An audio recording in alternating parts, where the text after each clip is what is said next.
네, 찬양 감사합니다. 안녕하세요.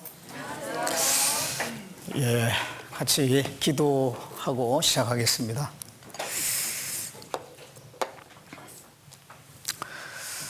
은혜롭고 자비로우신 우리 아버지 하나님, 우리를 주님의 그 보배로운 피로 구원해 주시고 천국 소망 가운데 살게 하신 것 감사를 드립니다. 항상 하나님의 보호와 인도와 하나님의 그 사랑과 은혜 가운데 늘 인도해 주시고 보호해 주신 하나님, 그 은혜를 감사를 드립니다. 한 주간의 집회를 허락해 주시고 또 우리가 계속해서 복음 전해야 되는 그 사명을 또 감당할 수 있게 하신 것 감사를 드립니다. 말씀을 듣는 분들 계속해서 말씀을 듣는 가운데 특별히 오늘 복음의 말씀을 통해서 준비된 영혼들은 다 구원의 확신을 얻을 수 있도록 도와주시길 원합니다. 수고하시는 모든 형제 자매님들 더욱더 힘을 주시고 감사하는 마음으로 그 모든 일을 감당할 수 있게 도와주시길 원합니다. 이 시간도 함께 말씀을 배우는 가운데 모두에게 또 유익이 되는 귀중한 시간이 될 수 있도록 도와주시옵소서. 우리를 구원해 주신 예수님의 이름으로 기도드렸습니다. 아멘. 같이 고린도전서 11장을 보겠습니다.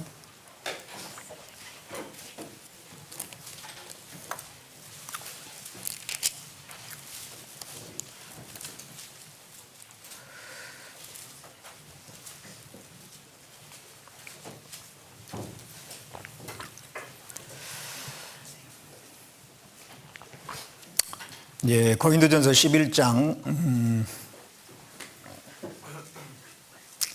2절 3절 말씀 2절 3절 말씀만 같이 읽어보겠습니다. 너희가 모든 일에 나를 기억하고 또 내가 너희에게 전해준 대로 그 유전을 너희가 지킴으로 너희를 칭찬하노라. 그러나 나는 너희가 알기를 원하노니 각 남자의 머리는 그리스도요 여자의 머리는 남자요 그리스도의 머리는 하나님이시니라.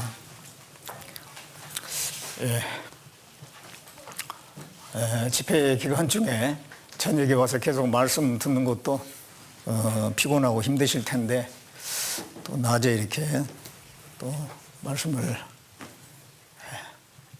들으신 거 보니까 참 말씀을 사모하는 나주교회인 것 같습니다. 짧은 시간이지만 함께 또 말씀을 나눠보도록 하겠습니다. 이 시간에는 이 그리스도인의 위치와 순종에 대해서 좀 말씀을 드리려고 합니다. 방금 읽은 이 말씀에 보면 그 3절에 남자의 머리는 그리스도요 여자의 머리는 남자요 그리스도의 머리는 하나님이시라 이렇게 말씀을 했습니다. 그래서 그 하나님이 가장 위에 있는 거죠. 순서적으로 하면 여자의 머리는 남자, 남자의 머리는 그리스도, 그리스도의 머리는 하나님. 그래서 하나님이 가장 꼭대기에 위치하시는 그런 분입니다. 이런 말씀에 의하면 그 위가 있고 아래가 있다라는 걸 알 수가 있죠. 하나님은 가장 그 위에 위치하신 분입니다. 성경 말씀에 보면 하나님은 높은 데 거하신다 그런 말씀 있잖아요.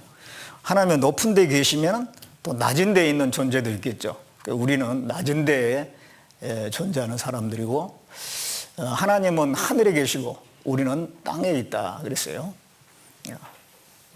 하늘에 있는 하나님과 땅에 있는 우리가 같을 수가 없잖아요. 분명히 위아래가 있습니다. 하나님을 천지에 우주 만물을 창조하신 또 주재자시다 그런 말씀을 하고 있습니다. 주재, 모든 것을 다스리고 주관하신 분이다. 그러면 다스림을 받는 존재들이 또 있는 거죠. 그래서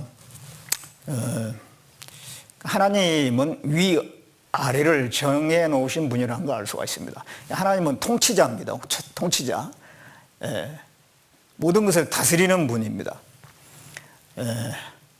그 통치자이시고 다스리신 하나님은 또 이 피조물의 세계에 질서를 정하시고 또 각각의 어떤 위치를 정해놨습니다. 그래서 그 피조물들은 정해진 그 위치 안에서 그 질서에 순응함으로 하나님의 창조하신 그 존재 목적을 달성하는 겁니다. 그런데 그 위치를 벗어나거나 질서를 무너뜨리면은 그게 하나님의 창조하신 그 목적에 어긋나는 거기 때문에 심판을 받게 돼 있고 문제가 생기는 거죠. 그래서 하나님은 이 모든 그 만물의 또 피조물의 세계에 그 질서를 정해 놓으셨습니다. 질서를. 먼저 이게 우주의 수많은 별들을 보면 거기에 질서가 있는 거 알 수 있잖아요. 시편 119편 91절에 보면 천지가 주의 규례대로 오늘까지 있으면 만물이 주의 종이 된 영광이다. 그런 말씀이 있고 욥기 38장에 보면 내가 하늘의 법도를 아느냐 그런 말씀이 있잖아요. 하늘에 법도가 있다는 것. 수많은 별의 세계에 법칙이 있죠. 그래서 이게 이 지구는 태양계 안에 속해 있고 태양에 딱 묶여 있어요. 그렇죠? 태양계의 별들은 그 태양에 속해 있습니다. 태양의 인력에 끌림을 받게끔 돼 있죠. 그래서 벗어나지도 못하고 태양에 가는 대로 따라가는 거거든요. 그리고 이 태양계는 또 은하계에 속해 있습니다. 또 은하계는 은하군에 속해 있고 은하군은 더 넓은 대우주 안에 또 속해 있습니다. 그래가지고 어떤 위치가 있고 어떤 그 수하에 있는 다스림을 받는 위치가 있고 그러한 그 위치와 질서를 지켜야 되는 그런 걸 알 수가 있습니다. 그런 위치를 벗어나게 되면 이제 블랙홀이 있어가지고 그 별들을 삼켜버리잖아요.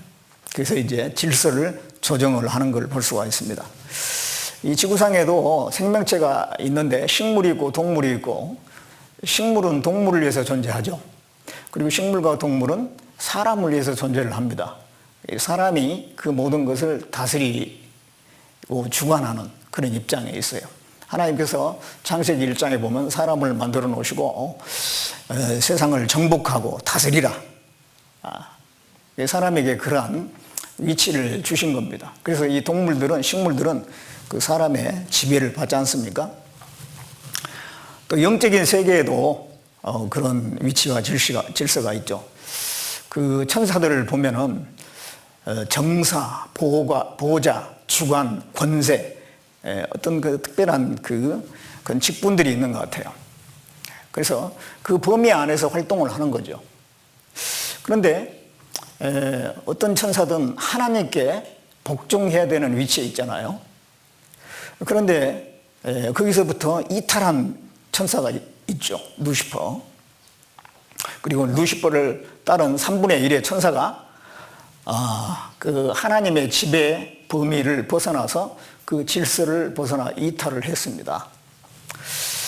그러므로 저주를 받아서 영원한 불못에 들어갈 운명에 처하게 된 거지 않습니까? 이사야 14장 12절에 보면 그 누시퍼라는 천사가 그랬죠. 내가 지극히 높으신 하나님과 비기리라. 북극 지폐의 산 위에 자정하리라. 가장 높은 구름에 올라 그 지극히 높으신 하나님과 비긴다라고 그랬는데 하나님은 이 천사를 만드실 때 하나님께 복종할 위치로 만들어 놨는데 하나님과 동등하게 평등 관계가 돼보겠다라고 하는 게 사탄의 생각이잖아요. 비길이라 그랬으니까 하나님과 동등하게 내가 꼭 하나님께 복종만 해야 되나? 나도 능력이 있는데 그래서 이제 하나님과 비기려고 한 거잖아요. 동등하다 그런 생각을 한 겁니다.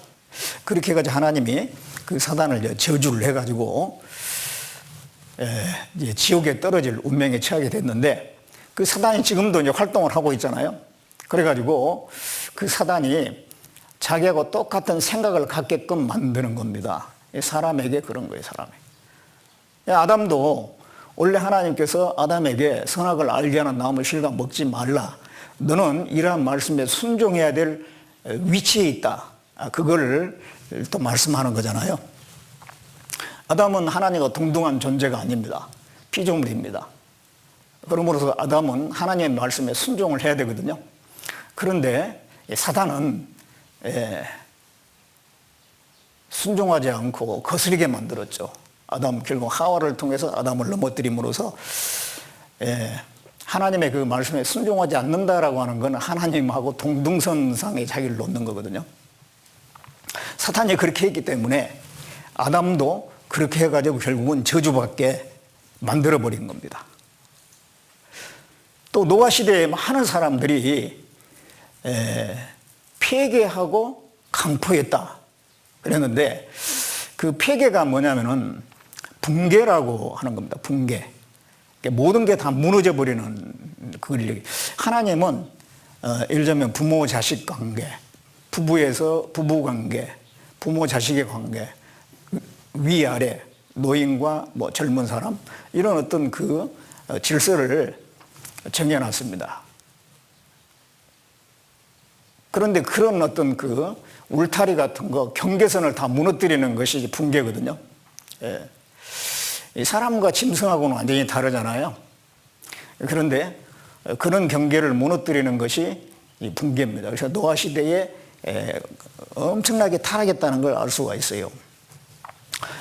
그 가나안 족속들을 보면 가나안 족속들의 죄가 레위기 18장에 나오는데, 거기에 보면은 모든 그 경계선이 무너져 있다라는 걸 알 수가 있습니다. 이 성적인 그 경계선, 성생활은 부부에게만 한정되어 있는데, 레위기 18장에 보면은 자기 엄마하고 관계를 맺고 짐승하고 관계를 맺고, 그리고 뭐 형제 자매 간에 그런 관계를 맺고, 그런 게 쭉 나오잖아요. 그거는 하나님이 정해놓은 울타리, 경계선을 다 넘어서는 걸 얘기하는 거거든요. 그런 게 붕괴입니다. 완전한 붕괴, 무너져 버리는 거예요. 그런데 노아 시대에 이제 그랬다는 걸 알 수가 있어요. 그리고 가나안 족속들도 그렇게 했고, 지금 우리 시대에도 그런 시대로 접어들어가고 있어요. 그럼 그 배후에는 누가 있느냐? 이 마귀가 있는 거거든요. 마귀 사탄은 그런 어떤 하나님이 정해놓은 질서를 다 무너뜨리는 겁니다. 그래서 오늘날에 하나님과 사람이 있으면 사람은 당연히 하나님을 인정하고 하나님을 찾고 하나님을 두려워하는 그런 입장에 있어야 되거든요. 그런데 사람 속에다가 하나님 없다라고 하는 그런 사상을 집어넣어 가지고 아주 뭐 인간 중심으로 살게끔 지금 세상이 그렇게 돼가고 있지 않습니까? 신본주의는 어디 가버리고 인본주의로 바뀌어진 세상. 그리고 자식이 당연히 부모를 공경해야 되는데 부모를 공경하지 않냐고, 그냥 뭐 자기 책임 아니다 생각해버리고, 나라가 뭐 부모를 책임져야지 내가 언제 다 책임지냐, 이런 시대입니다 지금. 젊은 사람은 노인을 공경하고 예의를 표해야 되는데 노인을 무시하는 그런 세상이 됐어요. 제자는 마땅히 선생님을 공경하고 따를 때에 제대로 된 교육이 되는데, 요즘에는 그런 게 다 무너져 가지고 나나 선생님이나 다를 게 뭐 있냐. 얼마 전에 저기 보니까요, 아이들이 그런 질문을 한대요. 이제 학교에 이렇게 보면은 뭐 엘리베이터가 있고 이제 계단이 있잖아요. 그 많은 학생들이 엘리베이터 사용하면 안 되잖아요. 그래서 선생님들만 엘리베이터를 사용하고, 학생들은 뭐 운동 삼아서 또 한참 젊을 때니까 걸어서 계단 이용하라. 그런데 학생들이 그런데요, 왜 우리는 계단을 이용해야 되고 선생님은 엘리베이터를 사용합니까? 이게 불공평한 거 아닙니까? 그런다는 거예요. 옛날 같으면 그 당연한 줄 알잖아요. 당연한 줄. 근데 요즘에는 큰 것도 막 문제를 거는 그런 시대가 됐다 이 말이죠. 그러니까 이 위아래 구분이 다 사라지게 됐는데, 그게 이 사단의 작품입니다. 사단. 그래서 하나님은 질서를 정해놓고 위아래 개념을 분명하게 해놨어요. 사단은 그걸 무너뜨리는 겁니다. 우리가 그것을 잘 파악을 해야 돼요. 이게 사단의 역사인지 아니면 하나님의 뜻인지. 우리 그리스도인들의 그 위치, 그리스도인들에 대한 그 위치를 하나님이 정해놨는데요. 방금 읽은 이 본문에 남자의 머리는 그리스도, 여자의 머리는 남자, 또 그리스도의 머리는 하나님. 순서적으로 하면 여자의 머리는 남자고 남자의 머리는 그리스도고 그리스도의 머리는 하나님, 이렇게 정해놨는데요. 그리스도인들의 그 위치가 성경에 보면 나와 있습니다. 근데 그런 위치를 잘 지킬 때에 신앙이 점점 더 성장하고 올바른 그런 자리를 잡게 되어 있습니다. 그런데 그런 위치를 지키지 않음으로써 개인적인 신앙도 실패하고 교회도 약화되고 복음이 전해지는 것도 약화될 수밖에 없어요. 이걸 잘 지켰을 때에 개인의 신앙도 점점 견고해지고 교회가 성장하고 또 복음을 힘있게 전하는 교회가 될 수가 있는 겁니다. 그래서 그 그리스도인으로서의 그 위치를 좀 몇 가지 좀 생각을 해보겠는데, 영적인 위치가 있고 또 교회 안에서의 위치가 있고 또 가정에서의 위치, 또 직장, 또 국가의 국민으로서의 그런 위치가 있을 겁니다. 그래서 먼저 이제 그리스도인의 그 영적인 위치는 우리가 잘 알고 있는 것처럼 주님 안에 거해야 되는 위치죠. 고린도전서 1장을 봅니다. 고린도전서 1장 30절에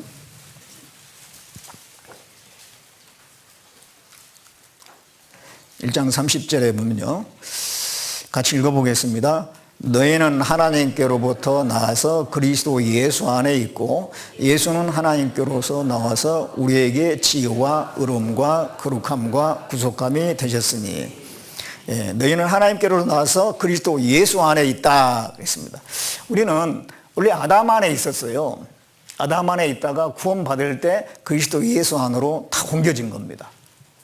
그리고 우리 영적 위치는 그리스도 예수 안이에요.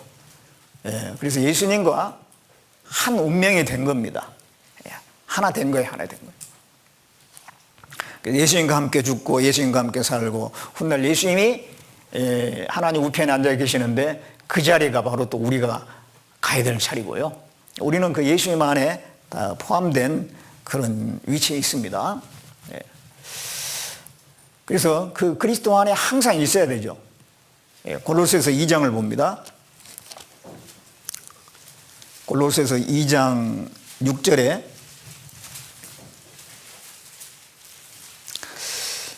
골로새서 2장 6절에 그러므로 너희가 그리스도 예수를 주로 받았으니 그 안에서 행하되 그 안에 뿌리를 박으며 세움을 입어 교훈을 받은 대로 믿음에 굳게 서서 감사함을 넘치게 하라.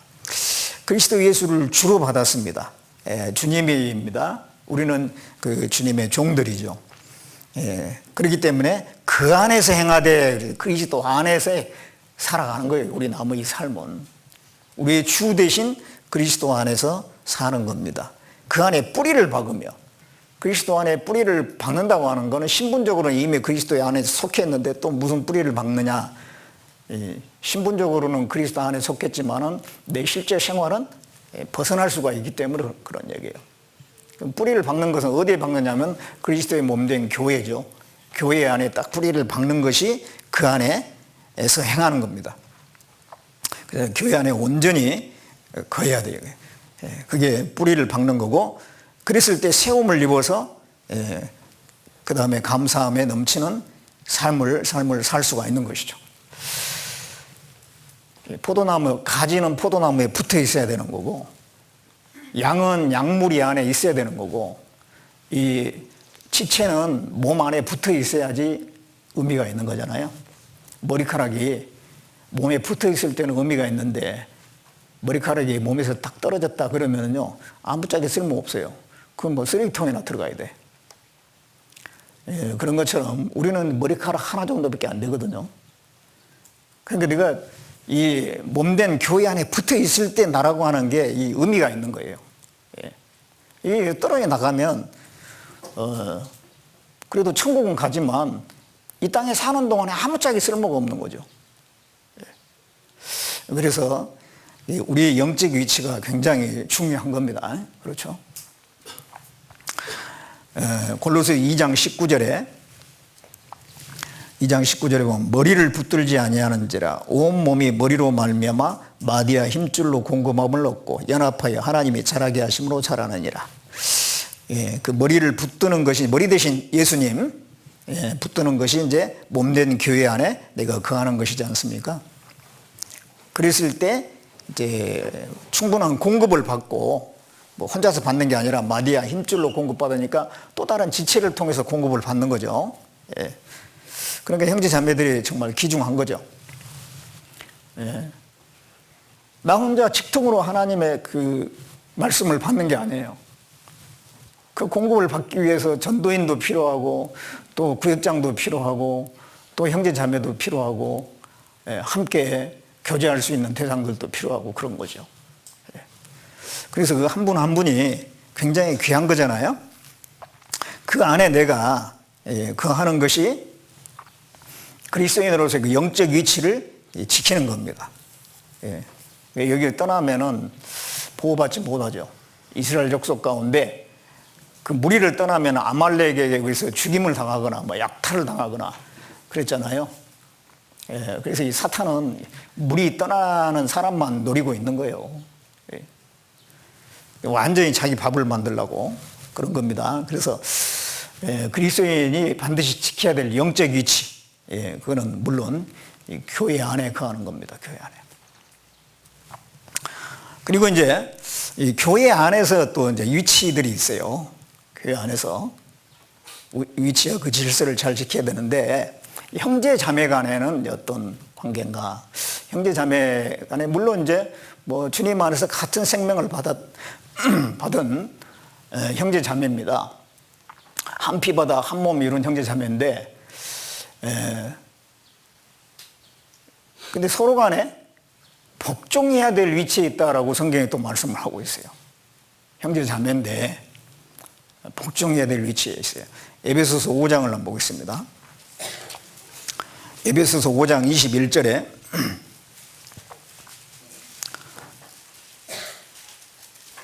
(5장 21절) 같이 읽어보겠습니다. 그리스도를 경외함으로 피차 복종하라. 그리스도를 경외함으로 피차 복종하라. 이게 피차가 누구냐면은 이 형제 자매입니다. 형제 자매. 그 앞에 19절에 보면 시와 찬미와 신령한 노래들로 서로 화답하며, 이게 다 교회 안에서 형제 자매간이잖아요. 그러니까 이어지는 말씀이니까 21절에 그리스도를 경외함으로 피차, 이거 형제 자매 간에 서로 복종하라 그랬어요. 그만큼 높이라 그런 얘기입니다. 서로 섬기라는 말씀이죠. 갈라디아서 5장 13절에 사랑으로 서로 종노릇하라 그런 말씀도 있잖아요. 우리가 사랑한다면 상대방이 나보다 뭐 많이 배웠건 적게 배웠건 상관없이, 뭐 나보다 더 많은 재물을 가졌던 그렇지 않고 비천하던 그 상관없이, 그 형제 자매라고 하는 그것 때문에 정말 섬기고 사랑하고 그렇게 해야 되잖아요. 우리가 이렇게 말을 할 때도 보면 자기보다 조금 배운 것 같으면 굉장히 조심합니다. 단어 하나하나 쓰는데 조심해요. 막 그래서 스트레스를 받으면서 말을 하죠. 단어 하나 골라 써야 되니까. 근데 조금 이제 자기보다 좀 수준이 낮은 것 같으면요, 또 막말을 하는 경우가 있거든요. 너무 편안하게 얘기를 해가지고 또 이게 상처를 주는 경우가 있어요. 그게 사랑이 아니거든요. 사랑이라면 정말 상대방을 배려하고 상대방 입장에 생각하고 상대방의 유익을 구하고 그렇게 해야 되잖아요. 그게 이제 사랑으로 종로로 타는 겁니다. 종로로 타는 거예요. 우리는 서로 간에 섬겨야 될 관계입니다. 섬겨야 될 관계. 이 마태복음 20장을 보겠습니다. 마태복음 20장 26절에 너희 중에는 그렇지 아니하니 너희 중에 누구든지 크고자 하는 자는 너희를 섬기는 자가 되고 너희 중에 누구든지 으뜸이 되고자 하는 자는 너희 종이 되어야 하리라. 이 말씀 보면 너희 중에 크고자 하는 자는, 이 땅에서 크고자 하는 자가 아니에요. 하나님 앞에 가서 큰 사람이 되기를 원한다면 이 땅에서는 섬기는 자가 되라, 그 말이고, 너희 중에 으뜸이 되고자 하는 자, 하나님 앞에 가서 으뜸이 되고자 하는 사람은 이 땅에서 너희 종이 되어야 된다. 정말 우리가 하나님 앞에 가서 으뜸이 되기를 원하고, 하나님 앞에 가서 큰 자가 되기를 원한다면 이 땅에서는 섬기는 자가 되고 종이 되어야 돼, 종이요. 그래서 성숙한 그리스도인일수록 섬기려고 합니다. 먼저 이 말부터 이 섬기고 사랑하는 게 말에서 시작하는 겁니다. 말에서부터. 이 많은 그리스도인의 문제가 말에서부터 생기거든요. 그래서 정말 이 말을 상대방 입장에서 하려고 하고, 문제 안 되게 하려고 하고, 좋은 말 하려고 하고, 그렇게 하면서 이제 시작하는 거예요. 그래서 우리가 이제 섬기고, 사랑하고 섬기고, 형제 자매는 그런 대상입니다. 우리가 어떤 봉사의 직분이 주어졌다, 또 뭐 집사나 뭐 무슨 부서장이나 그런 게 주어졌다, 그러면은 다스리고 지배할 기회가 주어진 게 아니에요. 섬길 기회를 하나님이 주신 겁니다. 왜냐하면 그 섬겨야지 주님 앞에 가면 상과 영광이 많고 더 높임을 받기 때문에 이 땅에서 섬기라고 그런 직분을 주는데요, 그걸 좀 착각하는 경우가 많이 있어요.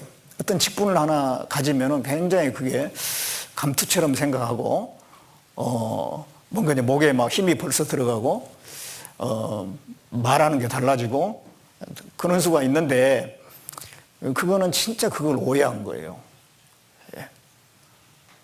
그 직분이 주어지고 직임이 주어지는 거는 교회 안에서는, 섬기라고 그런 것들이 주어진 거예요. 세상에서는 그렇잖아요. 세상에서는 어떤 직분이 주어지면은 그거 가지고 다스리고 지배하고 그러거든요. 그게 이제 세상 논리예요. 왜냐하면 세상이 다 하니까 이 세상에서 그렇게 하려고 하는 거죠. 그래서 25절에 보면 예수께서 제자들을 불러다가 가라사대 이방인의 직권자들이 저희를 임의로 주관하고 그 대인들이 저희에게 권세를 부리는 줄 너희가 알거니와. 세상에서는 권세를 막 부리고 주관하려고 하잖아요. 그러나 26절에 너희 중에는 그렇지 않다. 그건 이제 세상 사람들의 생각이고, 우리 중에는 오히려 섬기는 자가 되고 종이 돼야 된다. 그걸 위해서 우리에게 일할 기회를 주시는 것이 바로 봉사 직분이에요. 또 집사 직분이나 아니면 어떤 뭐 직분이나 그런 거예요. 그래서 정말 내가 하늘의 상급의 소망을 가지고 있는 사람이라면 섬기려고 할 겁니다. 사랑하고 섬기고 형제 자매를 높이고, 로마서 12장 10절에 보면 형제를 사랑하여 우애하고 존경하기를 서로 먼저 하며 그랬죠. 존경하기를 서로 먼저 하라 그랬어요.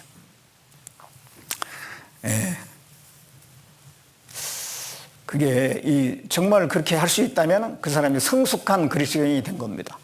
주님을 닮은 거예요. 예수님은 온유하고 겸손하고 사랑이거든요. 충성. 여기 이제 예수님 대표적인 모습이 이게 그러죠. 4가지. 온유, 겸손, 사랑, 충성. 우리가 주님을 닮아간다면 정말 이게 겸손하고 섬기고 온유함, 묵묵히 순종하면서 섬기는 그런 위치가 될 겁니다. 그래서 형제 자매간은 그런 위치라는 거 우리가 아시는 것이 필요하고, 그 다음에 이제 교회 안에 뭐 전도자도 있고 직분자도 있고 뭐 부서장도 있고 구역장도 있고 그런 이제 특별한 위치가 있는데, 또 그런 위치에 있지 않는 사람, 그분의 수하에 있는 사람이 있어요. 수하에. 성경에도 보면 누구는 누구의 수하에 있다, 이런 말씀, 그런 표현들이 꽤 있거든요. 그러면은 그 수하에 있는 사람은 윗사람에게 순종 복종해야 될, 또 그 일을 잘 수행할 수 있도록 도와줘야 되는 그런 위치에 또 있잖아요. 그걸 우리가 알 필요가 또 있습니다. 히브리서 13장을 봅니다.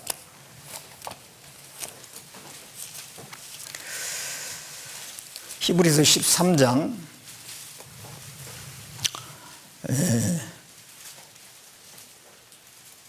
17절입니다. 17절 같이 읽어보겠습니다. 너희를 인도하는 자들에게 순종하고 복종하라. 저희는 너희 영혼을 위하여 경성하기를 자기가 회개할 자인 것 같이 하느니라. 저희로 하여금 즐거움으로 이것을 하게 하고 근심으로 하게 말라. 그렇지 않으면 너에게 유익이 없느니라. 너희를 인도하는 자에게, 인도하는 자 위치에 있는 사람은 여러 종류가 있겠죠. 뭐 전도인도 거기에 속할 거고, 어떤 봉사회장이나 어떤 뭐 교회학교 부장이나 구역장이나 또 뭐 어떤 부서장, 그런 분들이 다 인도하는 입장에 있죠. 그러면 이제 그분에게 그분의 수하에 있는 사람이 있어요. 인도를 받는 입장에 있는 분들이 있거든요. 그런 분들은 그 인도하는 사람에게 순종하고 안 되면 복종이라도 해라, 이 말이죠. 저희는 그 인도하는 사람은 너희 그 인도 받는 사람의 영혼을 위해서 자기가 회개할 자 있는 것처럼, 자기가 그게 책임을 져야 될 사람인 것처럼 그렇게 생각하고 그 일을 수행하려고 한다는 거예요. 그러니까 그 즐거움으로 그걸 하게 하고 근심으로 하게 하지 말아라. 도와줘라, 그런 얘기. 도와줘. 하나님께서는 교회를 경영하기 위해서, 또 교회를 연합하게 하기 위해서 그런 직분자를 세우거든요. 그 이스라엘 민족들도 보면 50부장, 그다음 100부장, 1000부장 막 이런 게 있었잖아요. 그러면 이제 50부장, 100부장은 1000부장의 수하에 있는 거죠. 1000부장의 다스림을 또 받는 거거든요. 1000부장이 하는 일을 돕는 그런 입장에 있는 거죠. 그리고 제사장들이 있으면은 제사장이 이렇게 나팔을 확 불면 족장들이 이제 자기 지파들을 모아가지고요, 또 이제 그 제사장의 부는 나팔 소리를 따라서 움직이게끔 했습니다. 제사장을 통해서 하나님께서는 이스라엘 민족을 움직였던 거죠. 또 모세를 하나님이 딱 특별히 불러가지고 이스라엘 백성들 전체 앞에서 하나님이 그냥 스피커를 막 틀어가지고 뭐 음성이 전해지듯이 그런 게 아니고, 모세에게 말씀을 하시고 모세는 그것을 이스라엘 민족에게 전하는, 항상 그런 방식이었어요. 하나님께서 모세에게 일러 가라사대 이스라엘 민족에게 이렇게 구하라. 민수기에 보면 그런 말씀이 계속 나와요. 하나님께서 이스라엘 민족 전체에 놓고, 옛날에 그 마을에 보면 막 스피커가, 이장님이 스피커를 통해서 마을 사람들에게 막 어떤 메시지를 전하잖아요. 그런 식으로 하는 게 아니었다는 거예요.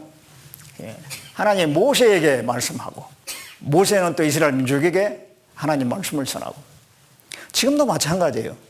모든 형제 자매님들이 다 말씀을 다 깨달아가지고 하는 게 아니고요, 어떤 전도인을 통해서 말씀을 또 이렇게 주지 않습니까? 그런 식으로 하나님은 그 교회의 경영을 위해서 직분자를 세웁니다. 전도인도 세우고 부서장도 세우고 구역장도 세우고 조장도 세우고, 다 세워가지고 그 수하에 있는 사람들을 인도하는 그런 방식으로 하나님께서 교회를 이끌어 가시고 계시죠. 그러면은 그러한 그 인도자, 직분자에게 순종하고 복종을 해야 되는 거죠. 그 인도자, 직분자 중에서는 정말 능력이 있고 아주 리더십이 있어가지고 잘하는 분이 있는가 하면 좀 그런 경험이 없어가지고 좀 이제 헤매기도 하고요. 뭔가 좀 시원치 않는 그런 분도 계실 수가 있는데, 그렇다고 해가지고 그냥 차라리 내가 할게 그러면 안 되죠. 그런 분도 기도해 주면서 잘할 수 있도록 기도해 주시고, 그리고 따라주면 되거든요. 처음에는 좀 부족해도 나중에는 이제 또 잘하게 되거든요. 정말 그런 일을 잘하기 때문에, 능력이 있기 때문에 따르는 게 아니라 하나님이 정해놓은 질서니까 거기에 내가 하나님께 순종하는 마음으로, 또 교회가 잘 되기를 원하는 마음으로 따르는 거예요. 그것이 하나님께 순종하는 겁니다. 우리가 하나님께 순종한다라고 하는 게 아주 모호한 게 아니에요. 교회 안에서 그 형제 자매들 또 직분자들에게 순종하고 복종하고, 이게 하나님께 순종 복종하는 겁니다. 즐거움으로 이걸 하게 하라 그랬잖아요. 즐거움으로. 도와줘야 된다 이 말이에요. 도와줘. 구역원들은 구역장이 잘하도록 도와줘야 되고, 구역장은 또 봉사회장이 잘할 수 있도록 도와줘야 돼요. 근데 좀 이 마음이 좀 뭔가 좀 삐뚤어져 있는 경우는요, 잘하는가 보자 하고 그냥 관망하는 태도를 취하는 경우가 있어요. 어떻게 보면 좀 못하기를 바라는, 그래서 못하면 내가 그거 다 빌미 잡아가지고 꼬투리 잡아가지고 자기를 드러내려고 하는 그런 경우가 있는데, 그 하나님이 보고 있다는 걸 생각하셔야 돼요. 그런 마음은 좋은 마음이 아니죠. 잘하기를 바라고 내가 어떻게든 도와줘야 되겠다. 그럼 같은 상을 받는 거죠. 드러나는 그 지체만 상을 받는 게 아니에요. 도와주는 사람도 함께 하나님께서 분명히 칭찬해 주실 겁니다. 그래서 그 도와주고 순종하고 이게 정말 교회 안에서는 필요하죠. 고린도전서 16장을 봅니다. 16장 15절에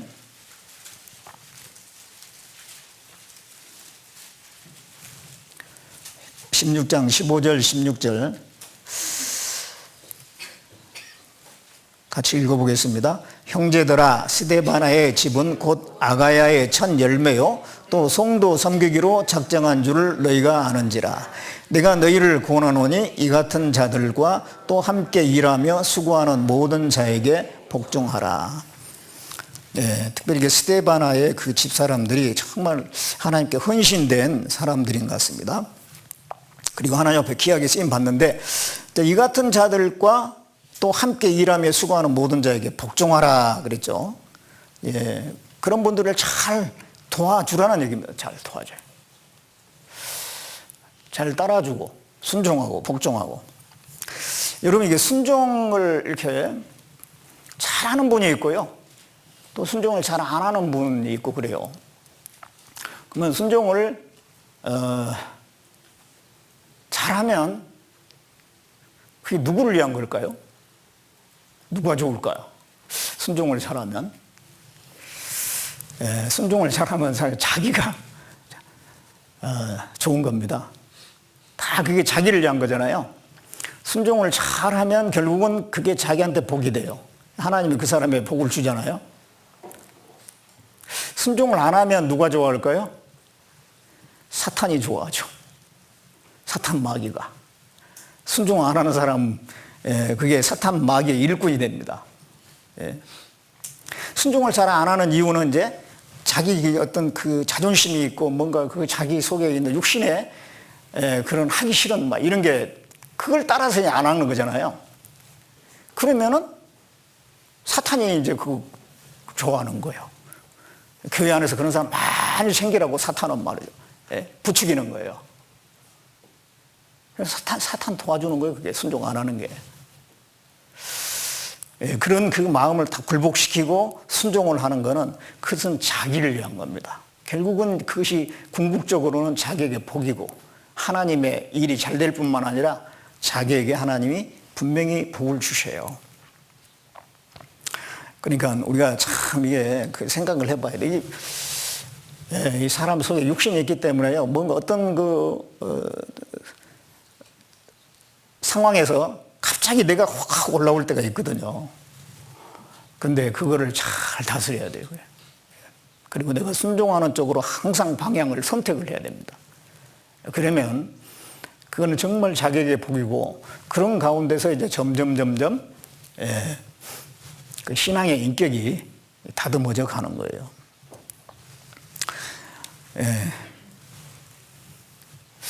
최근에 이게 천안교회에서 제가 천안교회 간 지 얼마 안 됐잖아요. 올해 이제 발령 나가지고 갔는데, 제가 서울교회에 있을 때부터, 청년 때부터 봤던 그 형제님이 거기 계시더라고요. 지금 이제 나이가 많아요. 그래서 뭐 손자까지 봤죠. 그런 나이입니다. 그런데 그분 이제 거의 60 정도 다 됐는데, 그럴 나이인데요. 간증을 이제 하는데,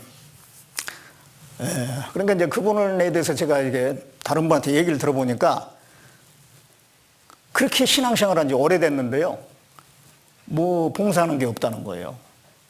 왜 그러냐, 봉사를 좀 맡기지. 너무 예민하다는 거예요. 그래가지고 뭘 이렇게 스스로 하려고도 안 하고, 그래서 굉장히 그 예민하고 그 까탈스럽고, 그래가지고 이제 뭐 봉사다운 봉사를 해본 적이 없어요. 그런데 이번에 이제 그 형제님이 이 간증을 하더라니까요. 그래서 뭘 간증하냐면, 자기는 그동안 예수님의 그 구원의 은혜를 받아들이는 거는 했는데, 그 예수님을 따르는 건 안 했다. 자기가 그걸 이제 발견했대요. 동계 수련회 말씀을 듣다가, 올해 동계 수련회 말씀을 듣다가, 내가 그 예수님을 통해서 구원받는 건 받아들였는데, 너는 나를 따르라 그랬는데, 따르는 거를 자기가 지금까지 안 했다는 거예요. 그래가지고 자기 속에서 올라온 거를, 이거를 자기를 부인하고 자기 십자가를 지고 나를 좇으라고 그랬잖아요. 자기를 부인해야 되는데 자기는 전혀 자기를 부인 안 했다는 거예요. 속에서 화나면 화난 대로 다 풀고, 그러니까 같이 사는 자매가 막 죽을 맛이죠. 그래가지고 정말 그 자매님 힘들게 산 거예요. 근데 자기는 이제 그런 걸 안 한 겁니다. 자기를 이렇게 절제하고 이걸 다스리고 이런 걸 안 하고요. 그냥 그대로 산 거예요. 그냥. 그러다 보니까 뭘 할 수가 없는 거죠. 그러니까 봉사를 할 수도 없고, 자기 속에 있는 기질 같은 게 하나도 제어가 안 되는데 어떻게 봉사를 하겠어요? 그래서 이제 동계 수련회 때 그걸 깨닫고요. 이제는 막 해보고 있대요. 속에서 이제 그러니까 예민해가지고 화가 많이 올라오는데, 노가 올라오는데, 그때마다 내가 죽어야지, 나를 부인해야지, 그러면서 이제 요거를 이제 그 하기 시작하니까 되더래요. 이제 하기 시작하니까 이제 된다는 거예요. 정말 이게 신앙생활인데, 자기는 그거 너무도 그 기본적인 것도 몰랐다고, 그러면서 너무 많은 시간을 허송세월 보냈다라고 그런 얘기를 하더라니까요.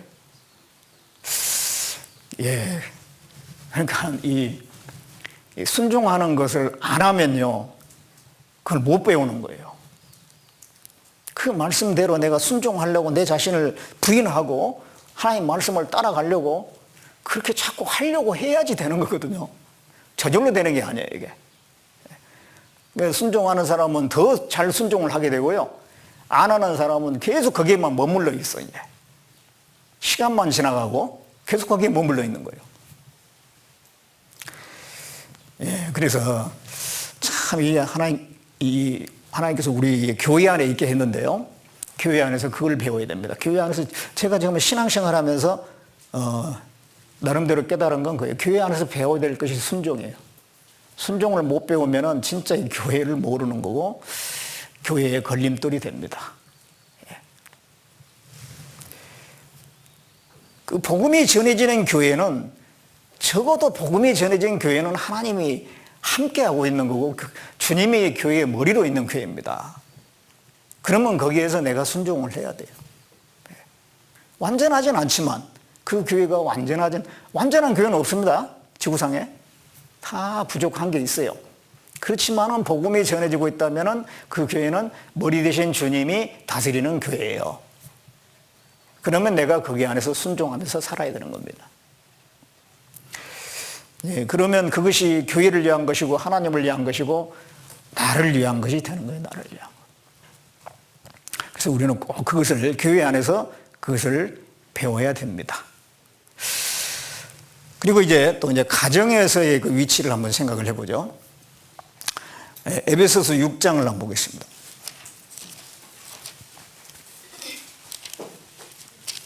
에베소서 6장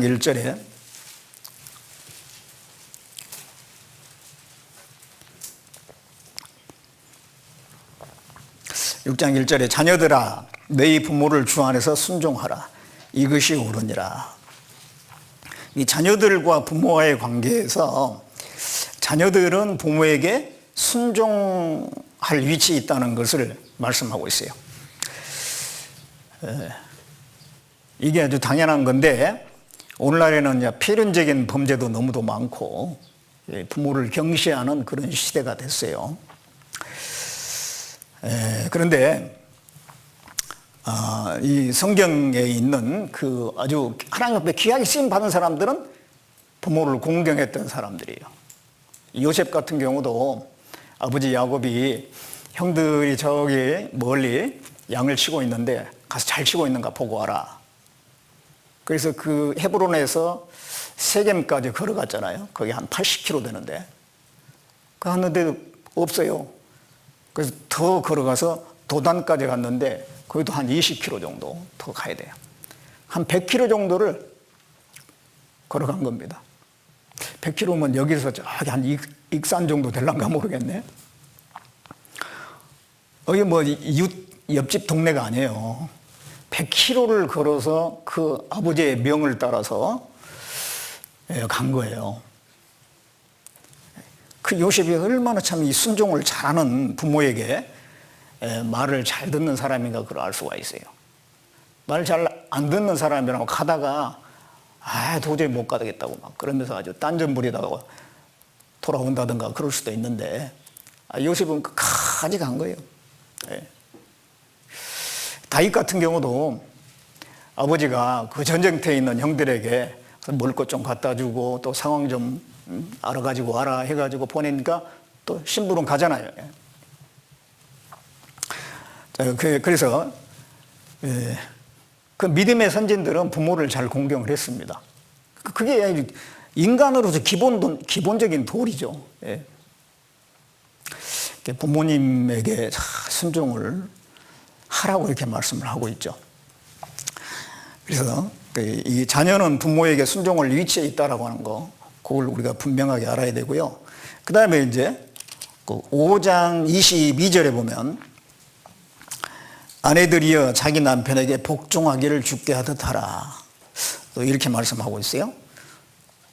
아까 자녀들이 부모에게는 순종이라는 단어를 썼어요. 근데 여기서 아내가 남편에게는 복종하라고 훨씬 더 강한 표현을 썼어요. 그러면은 아내와 남편은 평등 관계예요? 위아래 관계예요? 부모와 자식 관계에서 자식한테 부모에게 순종하라고 그랬어요. 부모와 자식은 위아래 관계예요? 평등 관계예요? 위아래 관계거든요. 그럼 남편과 아내도 이거 보면은 위아래 관계라는 걸 알 수가 있어요. 뭐 영적으로는 동등하고 뭐 그렇게 하지만은 일단 결혼을 했잖아요. 뭐 가정을 꾸려가는 입장에 있어서는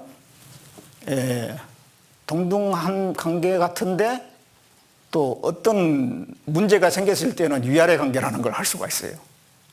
남편이 머리고 아내는 몸이니까요. 그래서 이 복종이라고 하는 단어를 쓰고 있잖아요. 부모 자녀 간의 상하관계, 남편과 아내도 상하관계라는 걸 알 수가 있어요. 근데 이런 개념을 밖에서 얘기하면은요, 돌 맞아 죽어요, 잘못하면. 세상에 저런 사람이. 예, 그래서 요즘에도 요즘에 그 일반 그 교회 목사들이 얘기하는 거 보면요. 이렇게 절대 얘기 안 합니다. 예, 부부는 완전히, 동등하고 아내만 남편을 돕는 게 아니라 남편도 아내를 도와야 되고 그러면서 이게 막 그 말씀을 막 혼란스럽게 얘기를 하거든요. 이게 복종하고 막 이런 것을 잘 가르치지도 않죠. 그게 이제 이 세상은 많이 사탄의 그 생각에 물들어 있어서 그래요. 그래가지고 이 성경대로 가르치질 않는 겁니다. 그 평등을 사람들은 좋아합니다. 사회주의나 공산주의는 평등을 얘기합니다. 평등을 얘기해요. 사회주의나 공산주의. 그러니까 사람들에게 민중의 호응을 받아요. 민중들은 그걸 좋아하거든요. 그동안 그 지주가 있고 자기는 농노들이고 그러니까 막 다 서름도 많이 당했거든요. 그런데 평등하다고 하니까 지주나 농민이 다 평등하다 그러니까 얼마나 좋아요. 또 이제 서양 같은 경우도 봉건주의에 의해서 위아래가 아주 분명했거든요. 그래서 일반 평민들은 얼마나 참 서름받고 착취당하고 그런 가운데 있다가 자유, 평등 막 이렇게 하니까 굉장히 좋아했죠. 그래서 이제 사회주의나 공산주의를 좋아하는데요. 그런데 그거는 실제로는 세상은 평등은 존재하지 않습니다. 여러분 세상 어디에 평등이 존재합니까? 직장을 가면은 평등이 존재하던가요? 거기도 위아래 관계예요. 그건 어떤 이상적인 생각이지 실제적으로는 저 북한은 공산주의잖아요. 근데 거기에 평등이 존재할까요? 훨씬 더 강한 그 독재자가 자기와 자기 주변 사람들만 잘 먹고 권력 누리고 나머지는 다 가난 평중화, 다 가난한 상태로 만들어 놓고 자기들은 훨씬 더 큰 권력을 누리고요. 그러고 있어요. 그러니까 평등이라는 건 원래 없는 겁니다. 이 사회주의라고 하는 것은 그런 평등을 얘기하는 거고요. 자본주의라고 하는 것은 개인의 능력에 따라서 자기가 노력하면 노력한 만큼 뭔가를 얻고 그게 이제 어떻게 보면 본성에 맞는 거예요. 인간의 본성에 맞는 겁니다. 그리고 이제 자기가 노력한 거에서 위아래가 달라지기도 하고 지배자가 되기도 하고 그렇다고 하는 것이 자본주의인데 이 자본주의는 성경하고 맞는 겁니다. 그래서 미국은 자본주의를 가지고 있죠. 원래 미국은 기독교 국가고 이 기독교 국가에서 이 성경은 자본주의가 맞아요. 그리고 위아래 관계가 분명합니다. 그래서 그런 사회주의나 공산주의나 이런 건 마귀 사탄으로부터 온 거라고 생각하면 돼요. 왜냐하면 사탄이 아까 말씀드린 것처럼 지극히 높으신 하나님과 비길이라고 그랬거든요. 그 평등주의. 그러나 평등하려고 했는데 결국은 하나님이 저주해가지고 저 가장 그 지옥의 가장 밑 구덩이에 떨어지게 되잖아요. 그래서 지금 이 세상이 부모 자식 간의 위아래 관계고 남편과 아내 관계도 그런 관계인데 그런 거를 평등하게 이렇게 바꿔가지고 많은 문제를 일으키고 있는 것이 사실이에요. 자, 지금부터 이제 한 50년 전, 70년 전, 그때가 더 이혼율이 높았을까요? 지금이 더 높을까요? 지금 훨씬 더 높죠? 그러면 과거에 70년 전에는 남편과 아내가 완전히 위아래 관계예요. 그러니까 이제 아내들은 힘들긴 했죠. 아내들의 삶이 엄청 힘들었어요. 그렇지만은 가정을 유지하는 면에서는 더 유지가 됐어요. 거기 또 이제 인간들이기 때문에 부작용이 있긴 하지만 그러나 가정이 깨지진 않았다고요. 근데 지금은 서로 평등한 관계가 되고 하다 보니까요, 뻑하면 헤어져 버려. 그러다 보니 이제 가정들이 쉽게 깨지고 하니까 결국은 전체적으로 무너지는 거예요. 그래서 그 배후에 사탄이 있다는 걸 알아야 돼요. 그래서 아내가 남편에게 복종하라. 이거는 하나님이 분명하게 이거 해놓은 겁니다. 이건 시대가 지난다고 해서 이거 바뀌어지는 말씀이 아니에요. 그럼 남편만 좋겠다 그러는데 아니에요. 남편에게 그 뒤에 나오잖아요. 아내를 사랑하라고, 자기 몸같이 사랑하라고. 남편들은요, 아내를 사랑하고 일단 결혼했으면 절대 내가 배신하지 않겠다, 이렇게 결심을 해야 돼요. 이 결혼을 하면은 평생 가야 되는 거거든요. 그러니까 절대 내가 배신하지 않는다. 내가 아내를 배신하거나 아내를 버리거나 이런 일은 내가 절대 없다. 그런 생각을 가져야지 맞는 거예요. 기본적으로 신의가 서로 믿음이 있어야 되거든요. 사랑은 그 다음이고. 제가 처음에 결혼할 때 그런 생각한 것 같아요. 내가 결혼하고 우리 자매 절대 배신하지 않는다. 마음에 각오를 했어요. 어떤 상황이 있어도. 이거 믿음이라고 하는 게 가장 중요한 거거든요. 사랑은 그 다음에요. 사랑의 감정이라는 건 있다가도 없어지고 막 그래요. 근데 그보다 더 중요한 게 내가 아내에 대한 신뢰입니다. 신뢰. 내가 이걸 결코 내가 괜찮지 않겠다. 예. 그게 필요하거든요. 그래서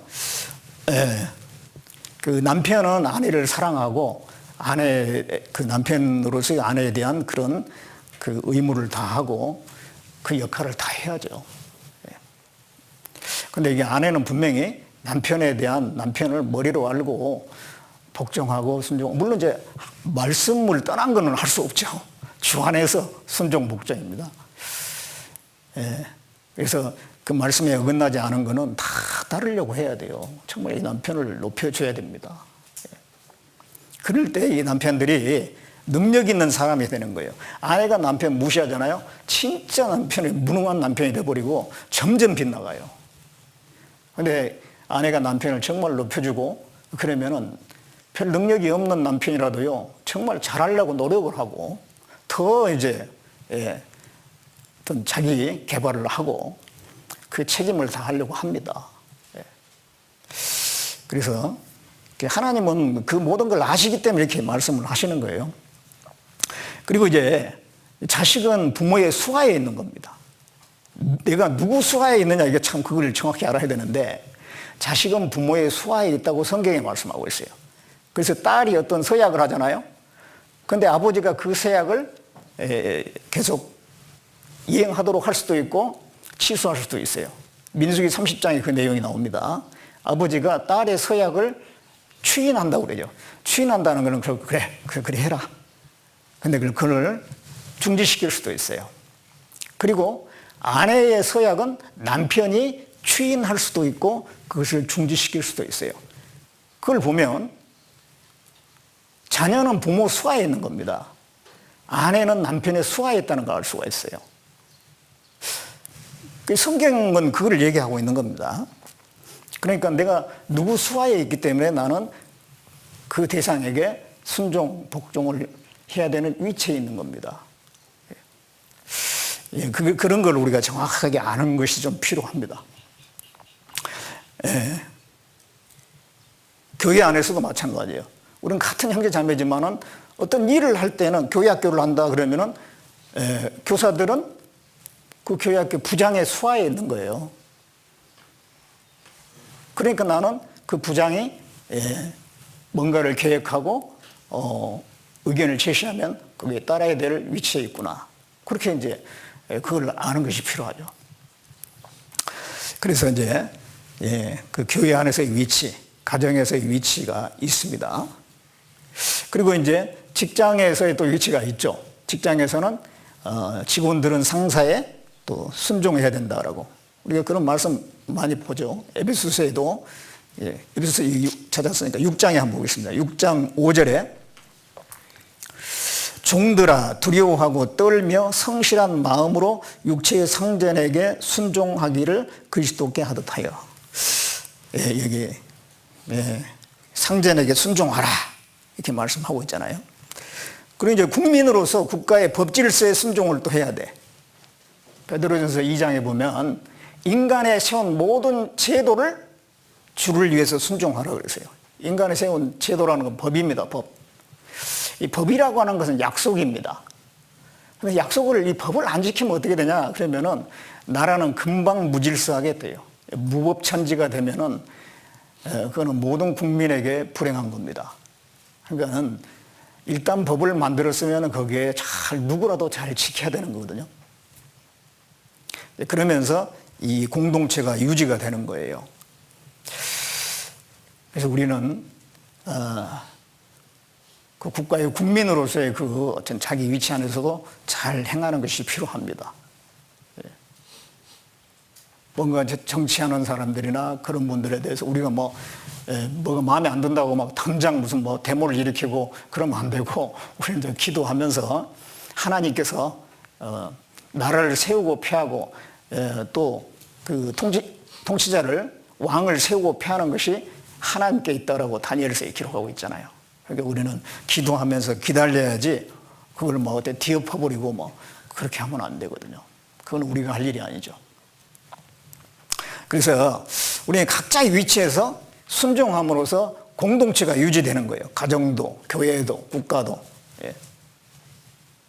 그리고 교회 안에서 각자의 위치에 순종함으로 전도도 더 활발하게 되는 겁니다. 그래서 이제 교회가 하나가 되니까 전도가 되는 거죠. 그리고 각자의 위치에서 순종하는 것이 주님 앞에 가보면은 그게 상이 되는 거예요, 상이. 그게 주님을 섬기는 것이라고요. 골로새서 3장을 보겠습니다. 3장 23절에 3장 18절부터 봅니다. 18절부터. 아내들아 남편에게 복종하라. 이는 주 안에서 마땅하니라. 남편들아 아내 사랑하며 괴롭게 하지 말라. 자녀들아 모든 일에 부모에게 순종하라.